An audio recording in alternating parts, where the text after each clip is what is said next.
In diesem Erklärvideo zeige ich euch den Einbau des Fiat 23 Soundshop Talent 2 Sounds. Sie haben sich zur Aufgabe gemacht, das realistische Klangbild für viele, vor allem modernere Baureihen, so realitätsnah wie möglich einzufangen. Außerdem zeige ich euch den Umbau des Pico Hamsters auf eine schaltbare Innenbeleuchtung und einzeln abschaltbare Spitzensignale und Rücklichter. Die Soundprojekte sind in vielen Varianten des ESU Logsound 5 Decoders verfügbar. Für den Pico Talent 2 in H0 benötigt man in der Regel einen 8-Pin-Decoder nach NEM 652. Zudem ist im Lieferumfang auch eine ausführliche Bedienungsanleitung enthalten. Für ein besseres Sounderlebnis empfehlen sich ein oder zwei L115 Lautsprecher aus dem Fiat 23 Soundshop. Zum Einbau brauchen wir dann noch einen Lötkolben mit Zubehör und Werkzeug wie verschiedene Schraubendreher. Alles, was ihr braucht, habe ich euch auch wieder im Beschreibungstext genau verlinkt. Vor dem Einbau müsst ihr erst einmal den Wagenkasten des Motorwagens öffnen. Dafür wird dieser vom Zug vorsichtig abgekuppelt. Auf der Unterseite ist dann das Decoderfach und die Schraube zum Öffnen zu erkennen. Da auch ein Lautsprecher eingebaut wird, muss trotz des Decoderfachs der Wagen geöffnet werden. Durch leichtes Spreizen des Gehäuses kann dieses dann nach oben hin weggezogen werden. Jetzt muss noch die Inneneinrichtung entfernt werden. Dafür werden die 3 Schrauben im vorderen Bereich gelöst. Zum Einbau des Decoders wird dann noch das Decoderfach am Wagenboden geöffnet und dann der 8-Pin-Stecker auch schon eingesetzt. Je nachdem, ob ihr eine getrennte Beleuchtung der Wagenseiten haben wollt, benötigt ihr das rosa und türkise Kabel. Wenn noch beispielsweise ein beleuchteter Zugzielanzeiger eingebaut werden soll, wird auch noch das violette Kabel benötigt. Andernfalls sollten die Kabel abisoliert werden. Die Kabel und der Decoder werden dann im Decoderfach versteckt und dieses wieder geschlossen. Nun geht es an den Lautsprecher. Dafür muss der ESO-Lautsprecher als erstes abgelötet werden und entweder direkt mit dem neuen Lautsprecher verbunden werden oder auf die Schnittstellenplatine an dieser Stelle angelötet werden.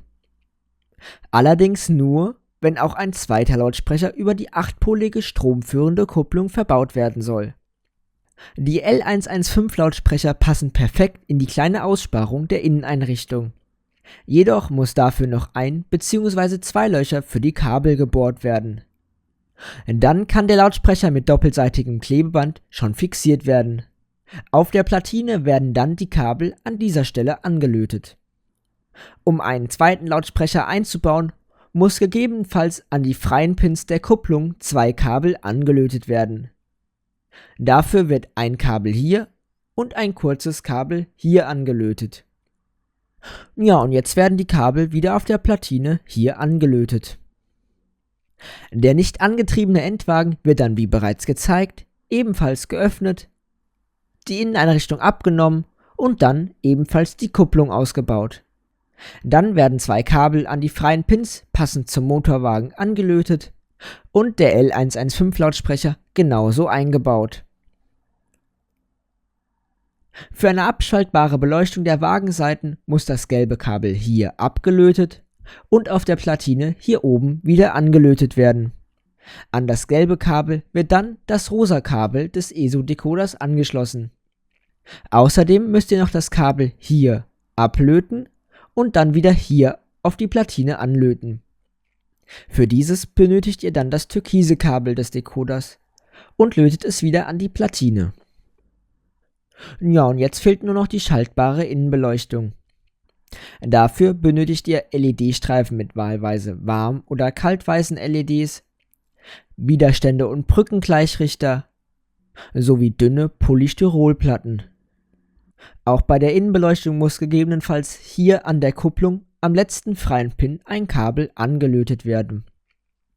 Auf der Platine wird dann hier das Kabel von der Kupplung und ein weiteres Kabel für die Beleuchtung im Endwagen angelötet. Dafür braucht ihr auch noch ein zweites Kabel, welches hier angelötet wird. Die stromführende Kupplung ist bereits mit diesem Kabel ausgestattet. Dann könnt ihr auch schon die Inneneinrichtung wieder aufsetzen. Um eine Innenbeleuchtung in die Mittelwagen einzubauen, müssen diese ebenfalls geöffnet werden. Sie werden nur durch ein leichtes Spreizen geöffnet, eine Schraube ist hier nicht vorhanden. Nach dem Abnehmen der Inneneinrichtung könnt ihr die Kupplung auch schon freilegen. Hier benötigen wir die beiden Kabel dieser beiden Pins. Da 8 Kabel in den Mittelwagen durchgeschleift werden, müssen diese beiden aufgetrennt werden und dann mit einem weiteren Kabel wieder zusammengelötet werden. Am Endwagen müssen dann ebenfalls 2 weitere Kabel an die Kupplung hier angelötet werden. Im nächsten Schritt benötigt ihr die Polystyrolplatten. Diese müssen in 1 cm breiten Bahnen zurechtgeschnitten werden.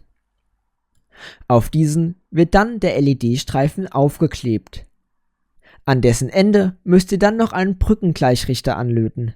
Dabei müsst ihr auf jeden Fall die richtige Polung beachten. An diesen werden dann auch die Kabel, die im vorherigen Schritt angebracht wurden, angelötet. Auf einer Seite wird allerdings noch ein Widerstand, zum Beispiel mit 2 Kiloohm, dazwischen angelötet. Jetzt kann die Innenbeleuchtung in die dafür vorgesehene Aussparung eingeklebt werden. Nach dem Trocknen kann dann auch das Gehäuse wieder aufgesetzt und die Endwagen anschließend verschraubt werden.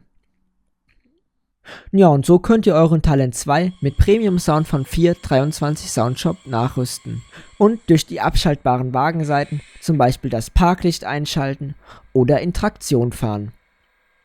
Viel Spaß beim Nachbasteln, ich freue mich über ein Abo und eure Kommentare hier unterm Video. Meine Damen und Herren, aufgrund von Verzögerungen im Betriebsablauf wird sich unsere Abfahrt um wenige Minuten verspäten. Wir bitten Sie, dies zu entschuldigen. Meine